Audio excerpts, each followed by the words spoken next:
and welcome back to Charge On. As always, I'm your host, Sean Green. Thank you so much for tuning in. Kind of a crazy week, not going to lie here. We are recording this just to make everybody aware. 5:50 on Wednesday, September 28th. Hurricane Ian has now got on land a couple hours ago. It's making its way up towards Orlando. By the time this comes out, it should have already passed. And I think me and Rob, Nick lives in Tampa, so we were assuming the worst. So obviously Nick is not on. And me and Rob still had power, and we said, listen, what else are we going to do? Might as well bring some joy to the situation and talk some UCF football. We do want to send thoughts and prayers to anybody that was affected heavily. It's a scary situation. I know it's unlike, I've lived here my entire life. So I lived through Charlie, and that was like the worst hurricane. I know Irma a couple years ago was really bad.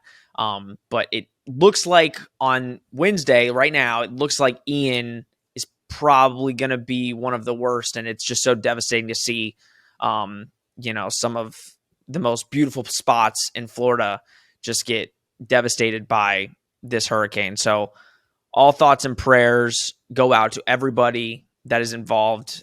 It sucks. It's nothing that we want to see, but hopefully this podcast on a Friday, a couple days before a UCF game that's so important, kind of takes away from the football aspect a little bit just because there are more important things. But, I hope this can bring a little bit of a smile knowing we got through it and we can look ahead to the future, and that future is Sunday. So I am welcomed by Robert Husby. Rob, how you doing? I know, again, it's kind of the unknown right now. We're just sitting here waiting for what's going to happen.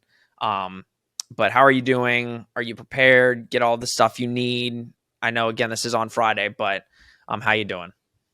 Yeah, doing good so far. Obviously we haven't, I think tomorrow, Thursday, is when we're supposed to really see the major impacts. I think what we're concerned most about is like flooding and all that and rain. Maybe not so much the wind this time around, but no, these are always scary. And you've seen the footage so far, I'm sure, of what's happened in Fort Myers area. I've had family in Fort Myers, and it's so scary. Just mass flooding, people's first floors of their houses, like Sanibel Island, which is a top vacation spot in Florida, just is probably going to be completely annihilated. It's sad. You can't, these are forces of nature. When you move to Florida or the Southeast, you're always told, this is the risk you face, as hurricanes, you just get used to it. But even still, these storms seem like they get worse and worse every year. We've seen Irma was here my first year that I moved to Florida. Luckily I got to sleep through most of that, so it wasn't that horrible of a night for me. But you see all the time when you have to watch these things, it's not fun. They suck. They're called natural disasters for a reason. They're just, thoughts and prayers out to everybody that's in this direct path for this thing, because this thing is just a behemoth.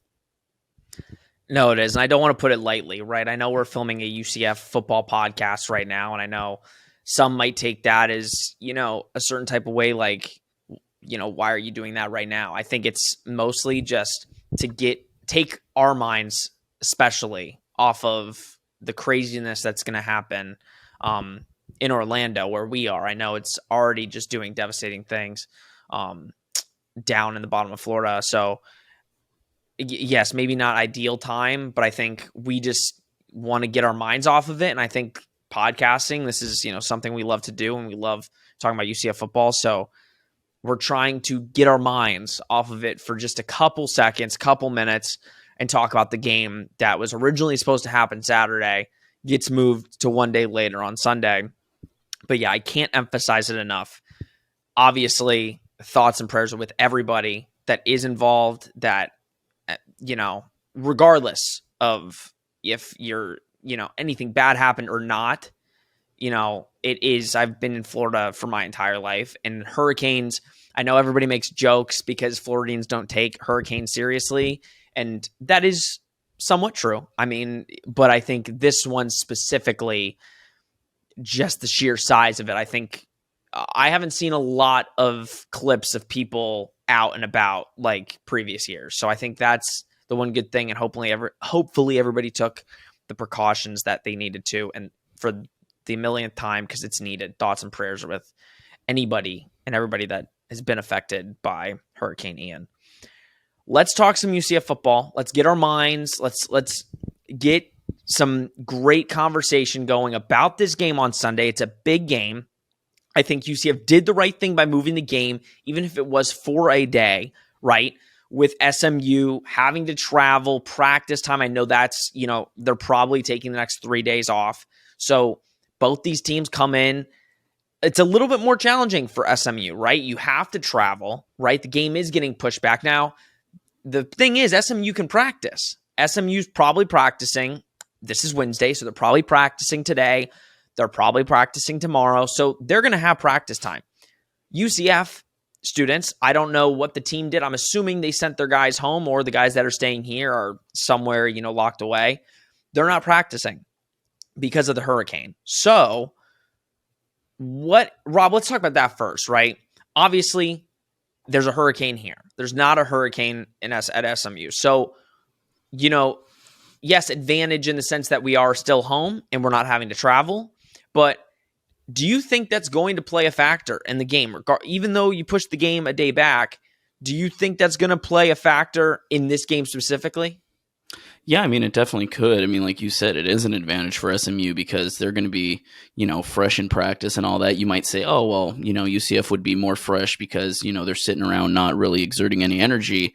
But no, I mean, at the same time, practice is, very important to these teams so they can figure out, what kind of plays they're going to run against their opponent, what they can kind of fix in practice, what they can work on that they needed to fix last week. And UCF's really not going to get that. They're going to get very little to no practice because, they unfortunately don't have the luxuries of somebody like the Tampa Bay Buccaneers do, where they can just go, to Miami or something like that and practice with the Dolphins. Unfortunately, UCF doesn't have that luxury. So, yeah, I mean, obviously, I think SMU is going to be a little bit more fresh. They're going to be a little bit more prepared. They're going to work on what they need to work on. I don't think this is a game where after you just throw your hands up and go, God forbid UCF loses this game, you don't throw your hands up and go, well, it was because we didn't have, a full practice week. But, it's a lot of rest for UCF, so that definitely helps. But no, definitely, I mean, SMU's going into this game, a little bit more prepared because, they're most likely able to have practice, whereas UCF isn't. Yeah, and we can't understate it. That now you get to the point in this season where, listen, you're throwing the ball out, you're just going, right? So I'm sure UCF the last couple days, right? They practice Monday, Tuesday. I'm sure, I don't know if they practice Sunday. They might have been out there. I'm sure they got pretty much all the game plan in and they pretty much know what they're going to be doing. But don't get it understated. I'm sure the extra practice days are going to matter and are going to affect the way that UCF plays this game. Let's talk SMU, right? Last season, a bloodbath. I mean, they completely obliterated UCF, and it wasn't even close. Now, again, we could talk about last year's UCF team a ton. We talked about it so much on this podcast because it's important. Last year, DG goes down. Mikey Keene steps in. We just couldn't keep up with SMU. SMU's offense was amazing last year. Tanner Mordecai threw 377 yards passing, 3 touchdowns against the UCF team last year. A little bit different team this year. Different type of quarterback, different type of offense. I mean, somewhat different because we have a running quarterback, right? Tanner Mordecai presents many problems. I think we talked about it a little bit because I think we're a little scared. We love our defense, right? But this is the most accurate and best quarterback we're going to play all year in that sense that I think we can both agree on that, right? Tanner Mordecai has taken a step back in sense of completion percentage. Not as accurate this year, but he's throwing for more yards. So last year, he was 67.8% completions for his completion percentage for the season. That's incredible. If you're throwing 68%, you're basically hitting your targets, 7 out of 10 times, pretty much. This year, he's down to 58.4%. I haven't watched a whole lot of SMU, so I don't know reasoning behind that big of a drop in percentage. It's almost 10% lower in completions. But last year he averaged 302 yards per passing per game. He's up to 346.3. So he's throwing more yards just at a lower completion. Now, that means, in the way I'm looking at it, Rob, is they're throwing the ball down the field a lot more this year. Now, they have been down in games a lot this year. That could also be it. They get down early, can't really run the football, and they're having to throw a lot and throw the ball deep to make up for some of those, the positions that they get themselves in. What do you see out of this? They're averaging 38.5 points per game. So let's talk about their offense just for a second. What do you like out of Tanner Mordecai? Obviously, there's a lot to like, but what do you like out of him? And obviously, what does this defense need to do specifically? He's not a run out of the pocket type of guy, but do you think this is a game where this defense can really show who they are? And what can Tanner Mordecai do against this defense that maybe scares you a little bit?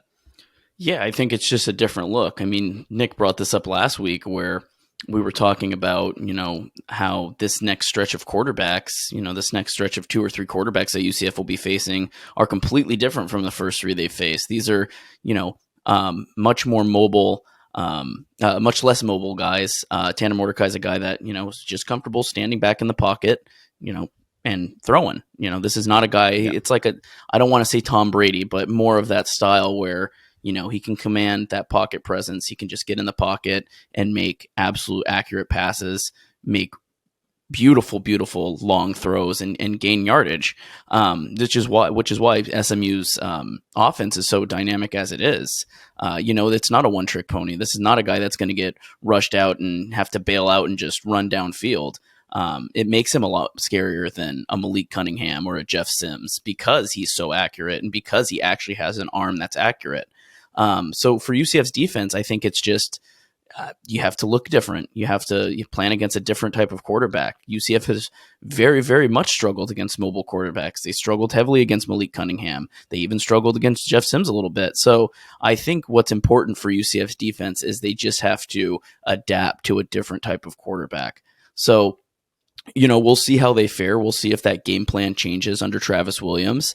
And we'll see if they're actually able to contain a guy that's not more mobile. If the defensive line and, can get pressure on him and get pressure on the offensive line. I don't know how good or bad SMU's offensive line is this year, but if they can put pressure on Tanner Mordecai, he's not going to try to escape the pocket and try to run for a lot of yardage. So putting that pressure on him, I think, is going to help a lot. And that's really what's going to come down to. Can the defensive line for UCF and can the linebackers blitz the quarterback and force him into bad throws?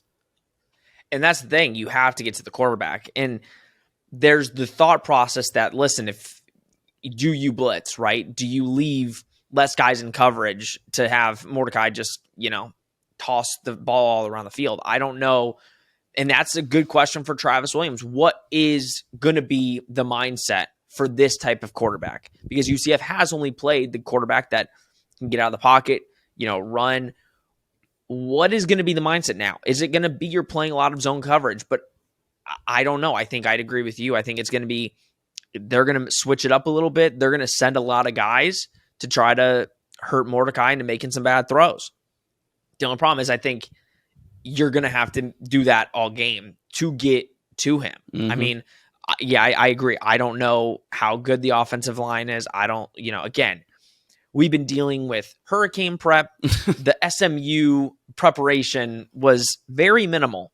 But in the prep, listen, we already knew who Tanner Mordecai was. Obviously, a little bit different of an offense, but same base with the new head coach. We could talk about Rhett Lashley in a second, but there is one receiver that I think we both know that can create multiple problems for UCF. Not saying the secondary hasn't been good this year. It has been such an improvement from last year. But as we talked about, the yards given up on defense has been an issue. They've allowed a lot of yards. They just stop in the red zone. The problem I have is Rashee Rice is a top wide receiver in the country, in my opinion. I mean, you look at his stat line this year, I think we looked it up before, and he's projecting to blow his stats from last year out of the water, which it's only 4 games in. And on top of it, he's led the team the last 2 years in receiving yards. He's their top guy. He's a big receiver, can grab balls anywhere on the field. There's been questions. I was reading Brian Smith, great article, Sports Illustrated. There was a question of should UCF double him and maybe put a corner secondary right over the top of him and make the other guys beat you. Do you think that's the smartest thing to do for UCF to make sure this one guy doesn't beat you? Now they have great running backs. They've got a three-headed monster at running back that SMU can run whoever. So that becomes the issue. But do you think doubling this guy is the best thing for UCF on Sunday? Maybe not to start off the game.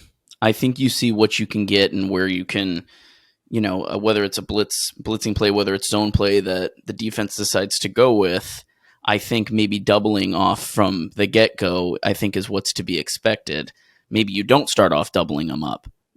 Start off a normal coverage, man coverage, zone coverage.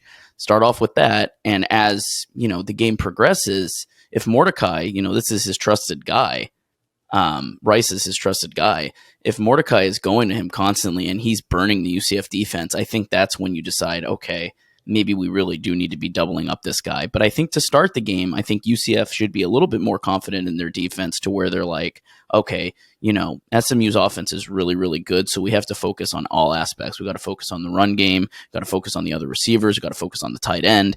And I think that's where UCF needs to start this game off of on the right foot. I think the defense shouldn't focus on doubling him up from the get-go. I think that's something you have to adapt to more, because I think that's what SMU is probably expecting, is that UCF's going to double up on him. And hey, you guys, everybody says we have an NFL corner in Devontae Brown. So put your NFL corner on their NFL receiver and let them go at it for a little bit. If it gets bad, then you start to double them to, kind of stop the bleeding at that point.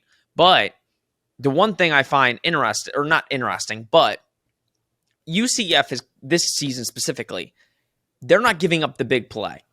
They're playing in a defensive set where they are just keeping everything in the front of them. They're not wanting any big plays, big passes. They're keeping everything up front. If this kid can really kind of take the top off, because that's what it's going to look like. I feel like they're going to take their deep shots. They're not going to care what defense. They're like, we believe our guys might be better. You can have a chance that UCF will get a lot of turnovers from that thought process, especially if they're like, we're just going to toss a Hail Mary up to Rice and hope he grabs it. If you send a safety over the top, those are good possessions that can get UCF's offense the ball back. So it's honestly just how you're playing it. SMU is a elite offense. They've struggled this season, but that's not because of their offense. It's mainly because of their defense.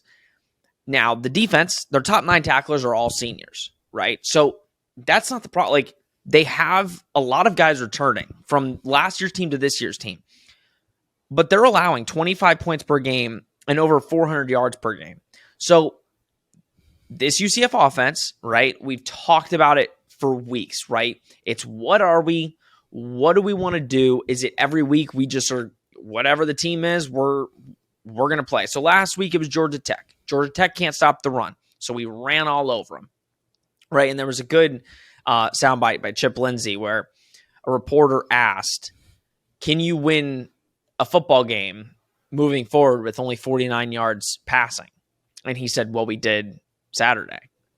So I find it interesting. I think the thought process is, listen, we're going to do what our opponents can't. I mean, if our opponents can't stop the run, we're going to run the ball down their throat. And if we lose the game, we lose the game. I think that's kind of, listen, no, not talking bad about Louisville, but I think UCF kind of looked at their team and granted it was week 2. So I don't think they had a great idea just based off the first week, but they had 3 weeks of Georgia Tech to look at. And the one thing they saw is Georgia Tech can't stop the run. They ran the football all over them. SMU's defense, 220 yards passing per game, 180 rushing yards per game. So Gus Malzahn said it. We like to be balanced. We would love to be a balanced football team that can do both. Rob, this is the perfect week to do it. No, absolutely. right? Like, I mean, it's the perfect week to do it. Yeah, absolutely. No, if you want to be a balanced offense and you don't want to be pass heavy or run heavy, this is the week to do it. Like you said, I mean, you look at the stats and you say, oh, they're allowing, technically stats wise, twice as many passing yards as they are running yards. But you want to be balanced. They're only 100 yards separated, on average. So I think this is where you incorporate all of the offense. This is going into the season. What did we talk about? Wow, UCF's run game is great. Wow, UCF's passing game, great, right? At least receivers wise. So this is where you have to utilize everybody on the offense. You got to use Johnny Richardson. You got to throw Bowser in there. You got to throw Javon Baker in there. You got to throw everybody in there. And this is where, if it looks like SMU's maybe stopping the run a little bit more, okay, well, let's pass on them. If it's vice versa, you got to do that too. So I think this is absolutely the perfect week for Gus Malzahn and his offensive coaches to say, okay, this is where we need to be. This is where we need to be balanced. And this is where we need to really just change our mindset to where, okay, we ran the ball last week. I would say at least through 3/4 of football, UCF was unsuccessful. Even though they accrued a lot of yards, they didn't really put up a lot of points until towards the end of the game. I mean, it was what 6-0 going into halftime. It was something like that. It was something. What was the score last week? 13-7. 13-7. I mean, even still, for UCF's offense, that's horrible. And that was from the block punt. Yeah. That was from the block punt. Yeah, so. Terrible. So for UCF going into this game, I mean, the offense just has to change, and it needs to be balanced. It needs to be balanced. You're seeing SMU give up yardage, a lot of yardage on both sides, on rushing, and on passing. So this is where UCF needs to change their mindset and say, we're going for both. We're going to kill them with both. Yeah, and that's what we're saying. Like, we've talked about it, right? Like, UCF fans can, there's some UCF fans that just don't want to be negative, and that's fine. I mean, I completely understand. At the end of the day, if you're a fan, you're a fan. It doesn't matter. Like, I've been negative on this UCF offense. I think you can't be this up and down this early. Like, I don't even want to say this early on. You can't be this up and down in college football. You have to stay pretty consistent with what are you doing. You can switch it up a little bit, and it's good. Like we said, we want to be balanced. Unfortunately, what are you telling your quarterback if you only let him throw the ball 16 times, 49 yards passing, and you just run the ball all over him? Not saying you don't believe in him, because, I'm sure that they've given ample confidence to John Rice Plumlee. But looking at this game specifically, you've got a defense coming in here that I think a lot of people would say is just not good. They've got a good amount of linebackers. They're got some good DTs up front. But I think if I'm Gus Malzahn and Chip Lindsey and I'm talking with John Rice this week, it's like, dude, you're going to be able to throw the football around. Like, get the wide receivers involved. I get the drop passes have been a problem. I'm not sitting here saying they haven't. That clearly has been a talking point. You've got too much talent not to. I think we're going to see a lot of RJ Harvey, which I'm excited about. I think each week, right now, again, we've said this, and I don't think it's any question, better back right now than Isaiah Bowser in there, like, to get those rack yards. I don't know. I think if UCF can really put up 450 yards of offense, I think they can win this game. The problem is, Rob, the worst thing that UCF can do is get into a scoring match with SMU. I mean, if it's touchdown, touchdown, touchdown, touchdown, not saying I don't believe in the defense, but I think right now SMU knows their offense, and they have their identity on offense. Like, they have it. They know what they are. I think we are still trying to figure it out in week 5, excuse me. So let's go into predictions, just talking about it. Obviously, new head coach, Rhett Lashlee. That is a talking point. I mean, that's huge. Gus knows him very well. Rhett knows Gus very well. I mean, Rhett was Gus's quarterback in high school, followed him off to like every single place Gus ever went. Give your prediction, talk about the game. How big of a factor is that, number one? Like, how big both these coaches know each other basically like the back of their hand. What problems can that bring for UCF? And then just go into your score prediction and what do you think about the game? Yeah, and I mean, certainly on the offensive side of the ball, I think Rhett knows Gus very, very well. I mean, he was his offensive coordinator and his quarterbacks coach at Auburn for several years. So I think as far as offense goes, I think Rhett Lashley very much knows Gus Malzahn and what he's going to do and what kind of plays he likes to run. And so I think from that aspect, maybe that's how he can kind of tailor his defense, which has been, as we've said, not great this season. Maybe that's how he can kind of get the one up on Gus, where he can say, okay, I know how Gus runs his offense, because I was a part of it. So, how can we stop this UCF offense that's already struggled to start this season, to say the least? It struggled. So, but no, like you said, I don't think UCF wins in any scenario where they get into a gunfight with SMU. You don't want, a pissing match in between these two teams where they're just throwing touchdowns left and right, because I think UCF is going to come out the loser in that. Yes, I think UCF's defense is more capable of stopping the big plays, and they're more equipped to deal with crunch time because we've seen them do it time and time again. But I would fair say that they have not done it against a caliber of SMU's offense yet. So that's why I think. And FAU, though really good, it's just not the same. Just want to throw that in there. And that was a run dominant offense, and UCF still blew them out of the water. This is a passing offense and also has a pretty good run game. So, and Tanner Mordecai is a much better quarterback. So you do not want to get into a gunfight with them. So that being said, I think it'll still be a high scoring game from both teams. I think UCF, a success against SMU would be keeping them under 3 touchdowns. But we'll see if that can happen. I don't know. I don't like saying that UCF can go out and score 4 or 5 touchdowns on SMU's defense just because we're so not confident in UCF's offense just yet. But if this was the game to do it, this is the game to go off offensively, because SMU has struggled on both, defending against both, offensive side of the ball. So we'll see. We'll see where this goes. Yeah, I feel like the spread is -3. UCF is favored by a field goal. Not shocking. Yeah, it's not shocking. It was a little bit higher, but as the week's gone on, I think it's decreased with everything going on. Do you have a score prediction right now, or do you want me to go and then you give it? I mean, do they cover that spread? Let's see. I mean, I've been horrible at picking this so far because Do you think they win? Do I think UCF wins? Yeah, I think that's a very good. I think that's a honest question this week. Oh, absolutely. I mean, if we're talking last week, maybe we're like, okay, UCF wins by how much? This week, I think it's an honest question.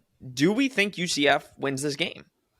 Yeah, I mean, this is one of the games we looked at the start of the season where we're like, do we think UCF is actually going to win this game? This is one of the ones. Didn't we all say that they would lose this game at the beginning of the year? I think all 3 of us did. I think so. And yeah. I had them beat in Louisville, so this is not ideally where UCF wants to be.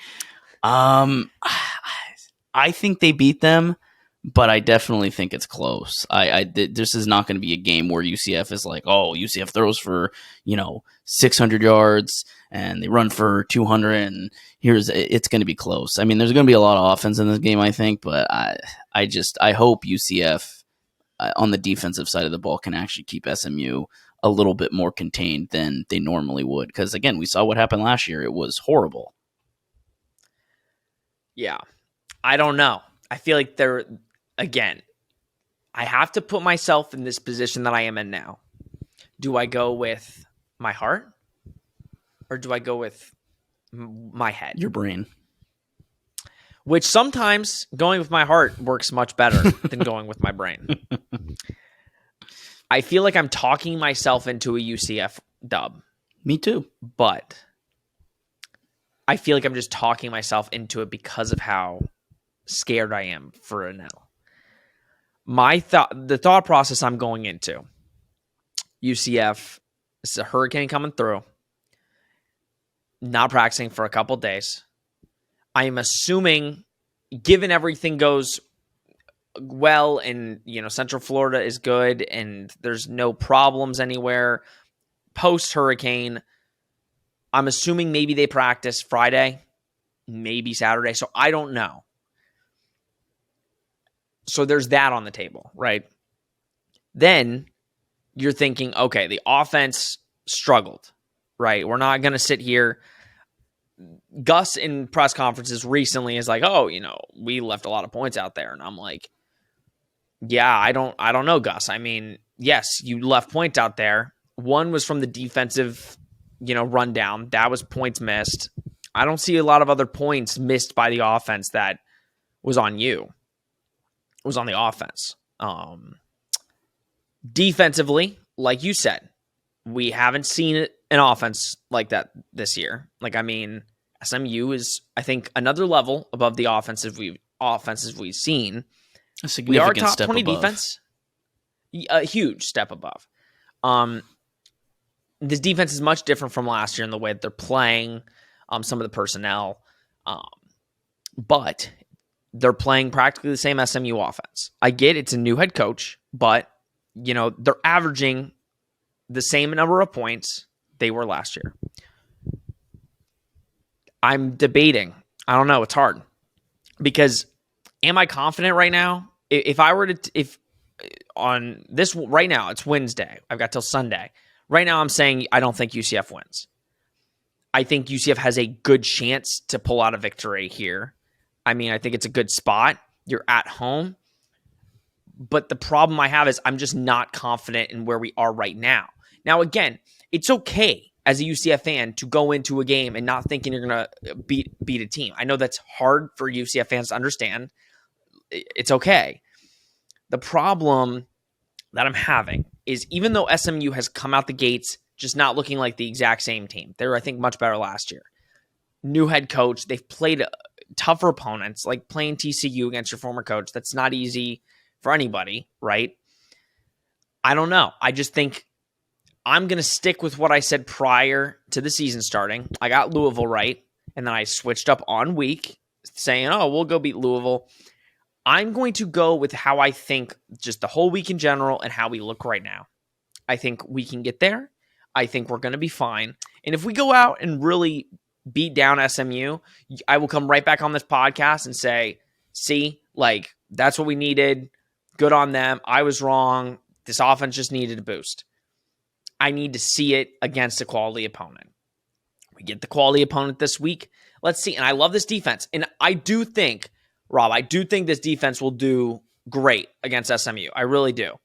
But the one thing that is, and this is the only reason I'm picking SMU, it's not even because of the offense, right? Against Georgia Tech, held them to 10 points. Yes.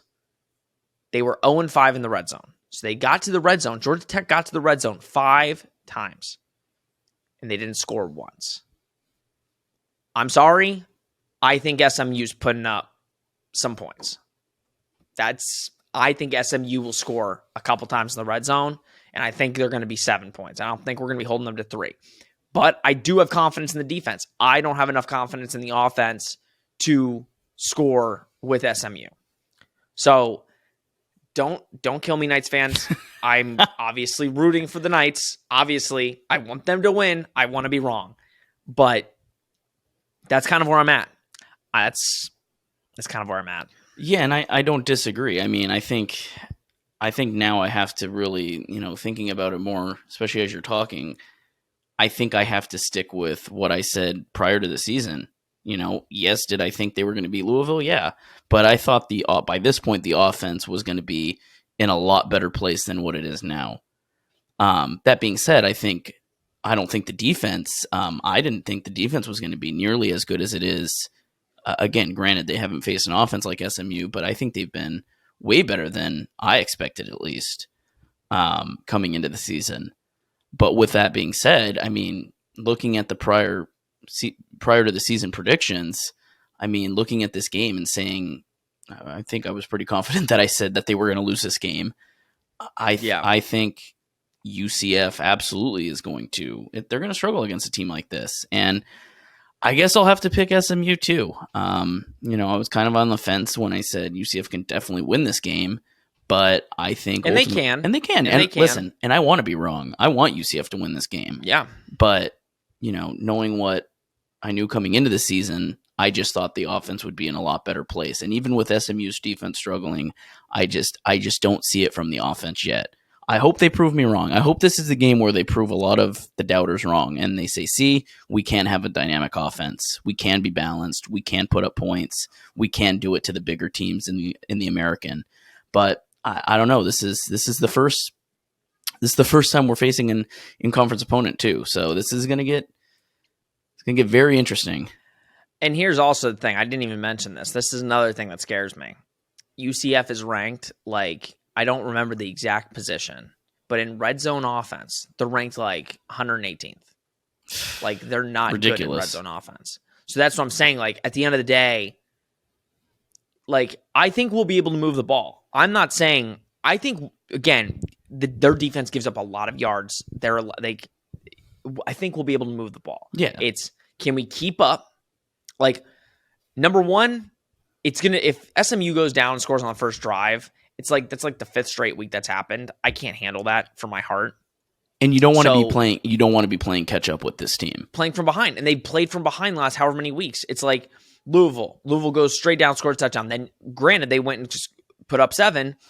FAU, they go up, put down a touchdown. We go kick a field goal. So it's you can't play from behind.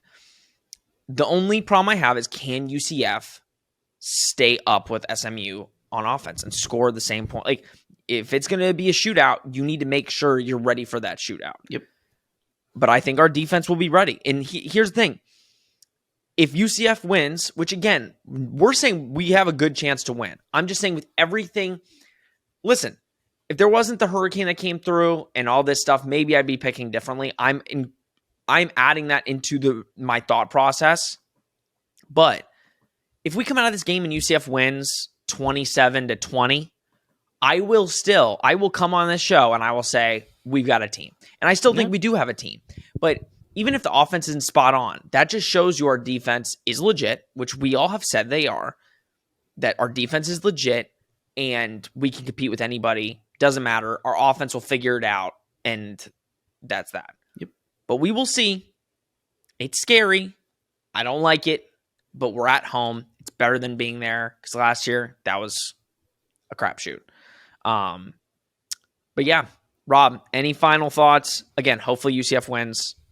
I'm praying that UCF wins. But final thoughts on the game. I'm trying to think when this will go live, but on the game this Sunday. No, I mean, I think we're all just going to be looking forward to playing some college football. It's going to coincide with some NFL football as well, but no, yeah. I think especially given the conditions, at least here in Florida, I think UCF fans can relate. We hate all this stuff. So I think just we're waiting for Sunday and we're looking at it and we're saying, hey, at least that's some joy in our lives to get us through, a tough time like this. And I think that's kind of the light at the end of the tunnels. We still have games being played. We still got stuff to look forward to. And I think that regardless of what that outcome is, I think we're all just looking forward to seeing UCF play football this weekend. I mean, it's not a miracle, because hurricanes come and go and eventually you have to move on from it. But just with the damage assessed throughout the state, I think, being able to look at something trivial like football, I think is great. It brings people all together. And again, I know we've said it a million times, but I just want to emphasize it. Thoughts, prayers, everything to anybody that's affected by this. It sucks. Like you said, it's, what you kind of have to deal with living in Florida. We haven't had one in a couple years, and it sucks that this is the one that we have this year.